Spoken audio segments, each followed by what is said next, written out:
Everybody. In this video, I'd like to talk about an issue or a couple of issues with respect to the epistles of the so-called the Apostle Peter that are to be found in the New Testament. And they have been bothering me for a long time, and I've been meaning to make videos on these issues. And it seems I finally got to it.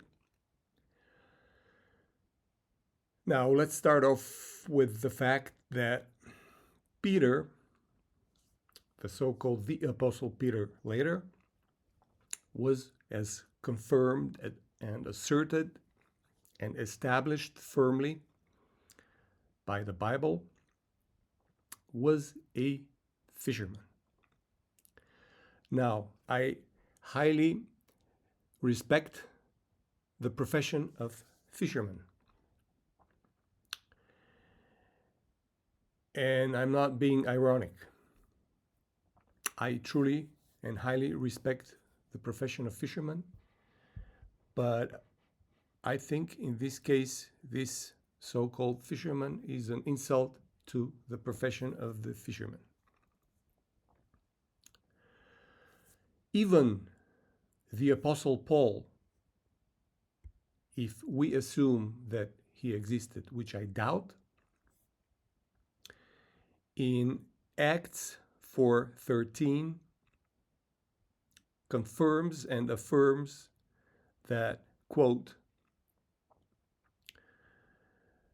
"Now, when they saw the boldness of Peter and John and realized that they were uneducated and ordinary men, they were amazed and recognized them as companions of Jesus." I'd like to repeat that. Another translation, as a matter of fact, most translations of this verse rendered it as follows. Now, when they saw the boldness of Peter and John and realized that they were ignorant and ordinary men, they were amazed and recognized them as companions of Jesus. And another translation of this verse, I repeat, Acts 4:13, is that now when the people, they saw the boldness in of Peter and John and realized that they were ignorant and illiterate men, they were amazed and recognized them as companions of Jesus. Now, it is self-evident from the so-called Holy Scriptures that Peter and all of his buddies were ignorant and illiterate men. At that time, 2,000 years ago, at that place, at that stage of human civilization, if I may use the word civilization at all, and I wonder if it's even applicable here, but let's go with that for the sake of the argument. There was no organized educational system. There were no schools, let alone colleges and universities. Moreover, this ignorant, illiterate, I'm quoting, and ordinary man, a simpleton, a fisherman, there was no way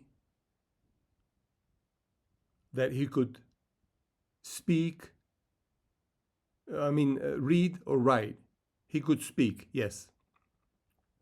But I want to draw attention to the fact that both epistles, the first and the second, are written in Greek language. In principle, the epistles were destined, in other words, they were meant, conceived to be addressed mainly, firstly, and foremostly for the Jewish people. Now, the language of the Jewish people at that time was Aramaic. And I repeat, the language of the Jewish people at that time was Aramaic. Let's even go with the Hebrew, just for the sake of the argument. But it's not Greek.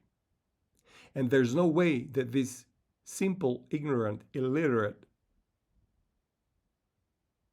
rednecks, fishermen, would have known or would have learned how to read and write Greek.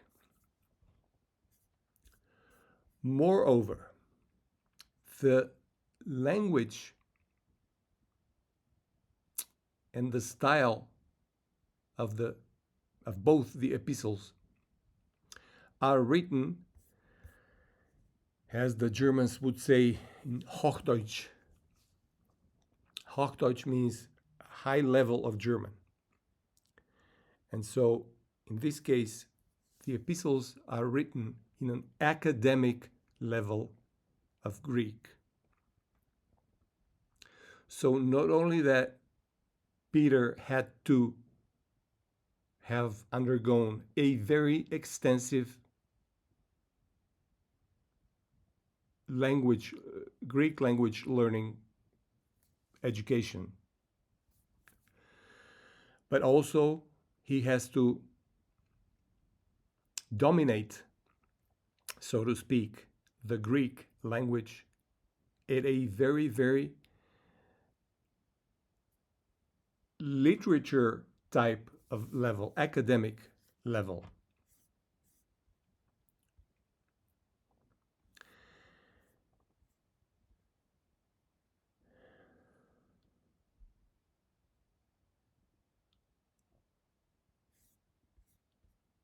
Moreover,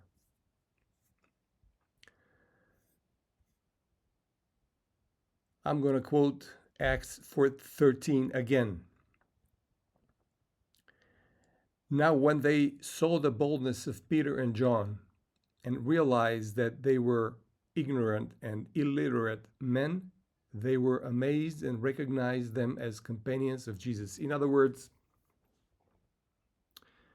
here the Bible itself admits that the more illiterate and ignorant person somebody is, the higher the likelihood that he would be a disciple of Jesus, or as here it says, companion of Jesus is the same. Companion or disciple of Jesus.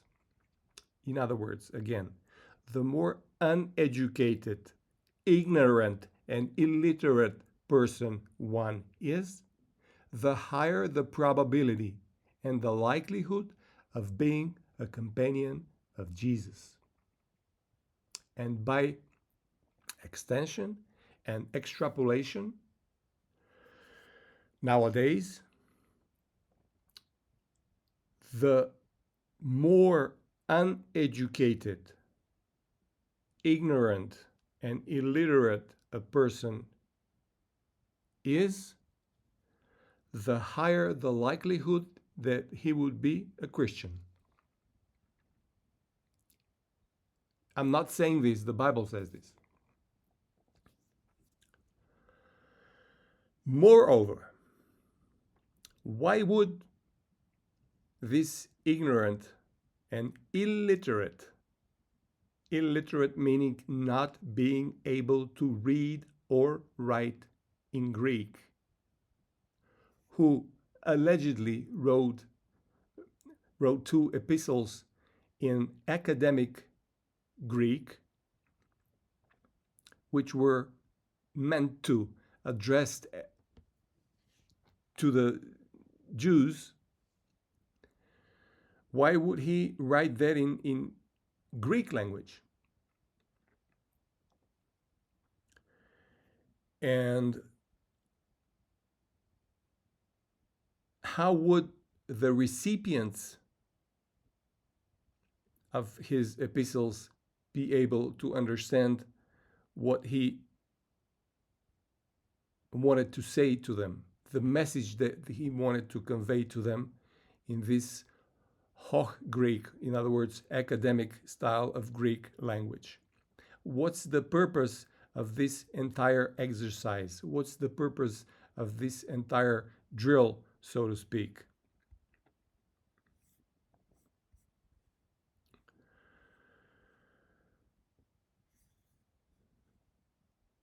Furthermore, it appears from Acts 13 and other verses, and from the entire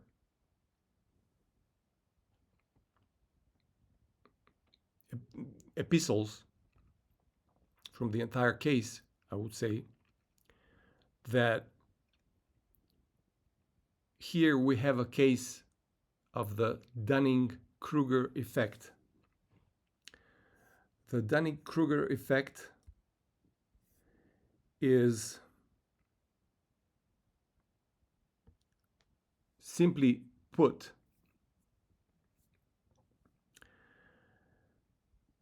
the more ignorant a person is, the more arrogant he is, or the more ignorant a person is, the more he or she thinks that she or he know more things. In other words, this is a cognitive bias that can affect negatively behaviors and decisions. A cognitive bias whereby people with limited knowledge or competence in a given intellectual or a social environment, they can think that they know much better than the experts that they're there. And the thing is that they're convinced that they know much better than the professionals and the experts. And this fact prevents them to exercise this ability of self-reflection and self-awareness, and to see themselves how ignorant and unknowledgeable they are.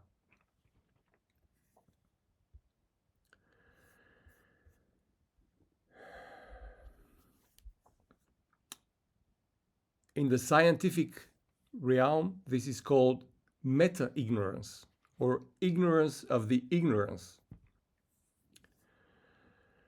And that arises because lack of expertise and knowledge often hides in the realm of the unknown unknowns, and is disguised by erroneous beliefs and background knowledge that only appear to be sufficient to conclude the right answer. In other words, only appear to be, but is not sufficient to conclude the right answer.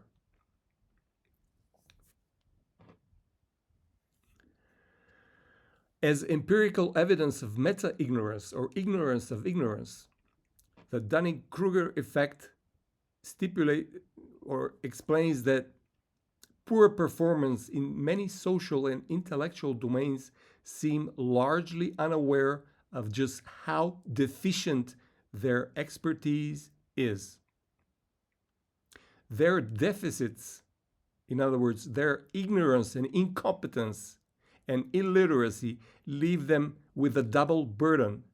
Not only does their incomplete and misguided knowledge lead them to make mistakes and errors, but those exact same deficits, put mildly, prevent them from recognizing when they're making mistakes. So again, to summarize, both the epistles of the so-called the Apostle Peter, who was an illiterate and uneducated person, men, fishermen, were written in an academic style of Greek. He meant to address and to communicate these messages, these epistles, to Jewish people, people of his tribe, so to speak. Most of them, you would think and you would assume, that were only speaking Aramaic, because at that time there was no educational system or organized schooling. And even if it was only available, I'm saying even if it, not that there was, for very, very rich people. And there's no way that he could have learned that academic level of Greek to write these epistles. Moreover, it doesn't even make sense, because on the other sides, the recipients of these epistles would also be, most of them, 99.999%, ignorant and illiterate people. And so it can be logically concluded that it is definitely, positively, and affirmatively not this so-called the Apostle Peter who wrote these epistles, these letters. And these arguments so far leave us with the question, who wrote them, and when were they written? And I will address more issues connected to or related to these epistles of the Apostle Peter in my other following videos. Thank you.